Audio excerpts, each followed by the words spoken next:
नमस्कार, मैं आशा, आशा की किरण में आप सबका दोबारा अभिवादन है। मैंने इसके पहले जस्ट पहले जो वीडियो डाला था, वो वेट लॉस पे डाला था और मैंने उस वीडियो में आप सबसे ये कहा था कि इसके बारे में आगे जो डाइट लेनी है, उस पे मैं एक नया वीडियो बना के आपके सामने प्रस्तुत करूँगी। तो आज मैं उसी के कंटिन्यूएशन में आपसे दोबारा बात कर रही हूँ कि वेट लॉस के लिए मैंने आपको इसके पहले बताया था कि ब्रेकफ़ास्ट में क्या लें। ब्रेकफास्ट में हमें फ्रूट्स लेने चाहिए, वो मैंने पहले बताया था। और देखिए, वेट लॉस करने के लिए अपने शरीर के मोटापे को नियंत्रित करने के लिए सिर्फ ब्रेकफास्ट या ये चीज खाना पीना इतना इम्पोर्टेंट नहीं है जितना हमारा लाइफस्टाइल जरूरी है।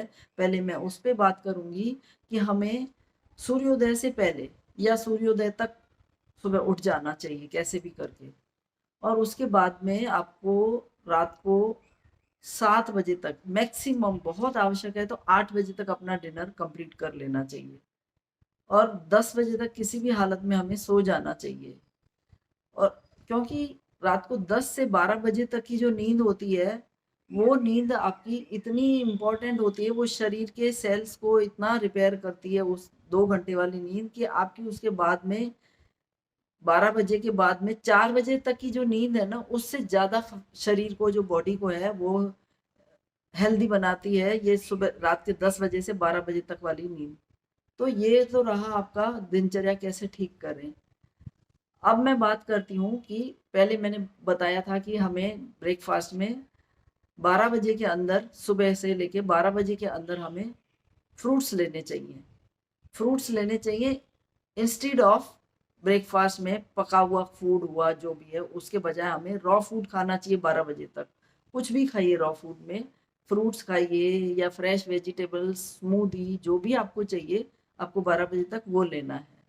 12 बजे के बाद में आप 11, जैसे 10, 11, 12 बजे तक, जितने बजे तक भी आपने लिया, उसके बाद आपको जब भी भूख लगे आपको लंच करना है।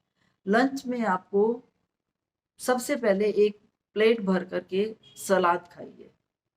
सलाद में जो भी चीजें अवेलेबल हैं आपके पास में, ककड़ी, खीरा, टमाटर, और भी जो भी, स्लाह हो गया या पत्तियां हो गई, ग्रीन लीफ हो गई, वो सब आप प्लेट, अपनी फर्स्ट प्लेट जो है वो सलाद की रखें।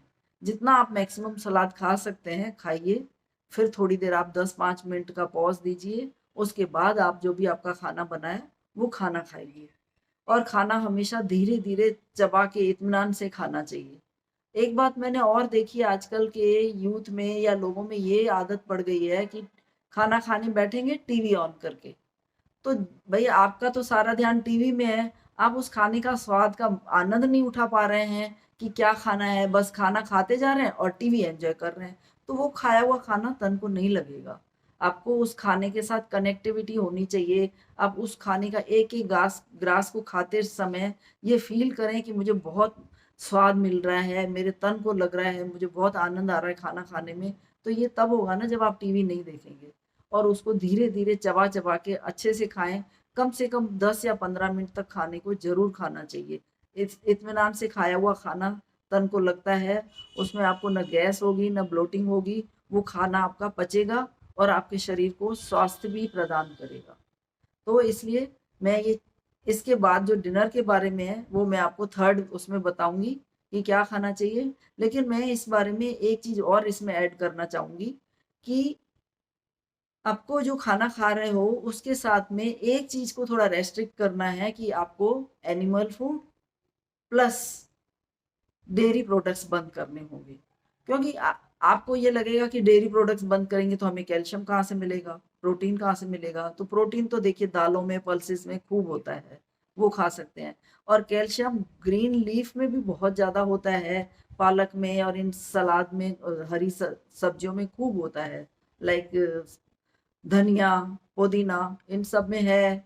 सुबह आप खाली पेट में संतरा खाएं, मौसमी खाएं, इसमें खूब कैल्शियम है। खाने की कई चीजों में कैल्शियम होता है। इसलिए ये जरूरी नहीं है कि हम डेयरी प्रोडक्ट्स लें, क्योंकि दूध और दूध से बनी हुई चीजें, या दूध जो है, हर इंसान को मदर से जो मिलता है, मदर मिल्क जो लिया, वो आपकी पूरी लाइफ लॉन्ग के लिए कंप्लीट रहता है, आपके शरीर के लिए कैल्शियम प्रोवाइड करने के लिए। उसके बाद जो एनिमल का जो दूध होता है वो हमारे लिए नहीं है, इंसानों के लिए नहीं है, वो सिर्फ उन जानवरों के बच्चों के लिए होता है वो दूध। तो इस बात को अगर हम समझेंगे तो हमें उससे दूध, जैसे ही डेयरी प्रोडक्ट्स बंद करेंगे, और उसमें सबसे बड़ी बात यह कि चाय कॉफी जब आप बंद करेंगे तो गैस, एसिडिटी, बहुत फर्क पड़ेगा। आपको चाय पीने की तलब हो रही है तो आप बिगनिंग में बंद करने के लिए ब्लैक टी लीजिए, ब्लैक कॉफी लीजिए, ग्रीन टी लीजिए, कोई हर्बल टी लीजिए जिसमें कुछ अदरक मिला लिया, पुदीना मिला लिया, या फिर उसमें थोड़ा सा, जिनको कोलेस्ट्रॉल या हार्ट की प्रॉब्लम है, वो अर्जुन छाल का पाउडर डाल के उसको उबाल के, और फिर उसमें आप थोड़ी सी या तो मिश्री गर्मियों में, अन्यथा सर्दियों में आप थोड़ा गुड़ डाल के पी सकते हैं। इस तरह से आपकी चाय की तलब भी धीरे धीरे बंद होती जाएगी। और जो चाय में दूध मिला के पीते हैं वो बहुत ज़्यादा एसिडिटी करता है, आपके सारे डाइजेशन को र्यून कर देता है। तो प्लीज़ आप ये एक निर्णय लें, संकल्प करें कि हमें चाय नहीं पीनी है, कुछ भी हो जाए। डेयरी प्रोडक्ट्स बंद करेंगे तो आपको डाइजेशन में 1-2 दिन में ही फ़र्क महसूस हो जाएगा।